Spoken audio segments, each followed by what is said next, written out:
सुनावा।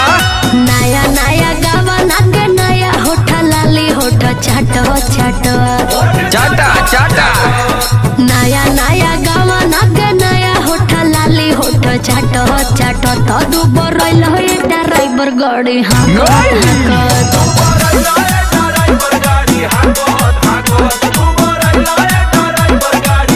अरे तो तू कहाँ कम हो अंगना दलानी चाहे सूती खरी हनी रानी लपक लपक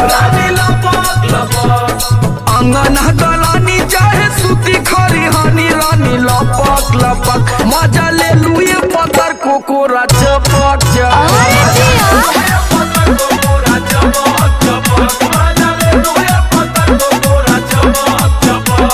खाली हमारे गलती देलू हमरे पौला जब देखा तब लसियाई रहलू। अच्छा आज सुनावा। ई मेहरारू ऐसा लसारा है ना कि मन मार के ना जाइबो ना तो ट्रक बीचवे रोड पर सड़ जाई बुझला।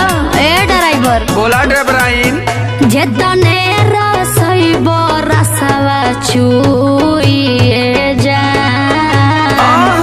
मानी ना मनवा ओही में मुइए जा। भांग नहीं का रे का लगता जेतने रसइबो रसवा चुइए जा मानी ना मनवा ओही में मुइए जा। अरे धस गइल आँखबा के होत ना बसाख गाल काटत काटत काटा काटा धस गइल आँखबा के होत ना बसाख गाल काटत काटत तो दुबर रहिलो ए ड्राइवर गाड़ी हाकत हाकत।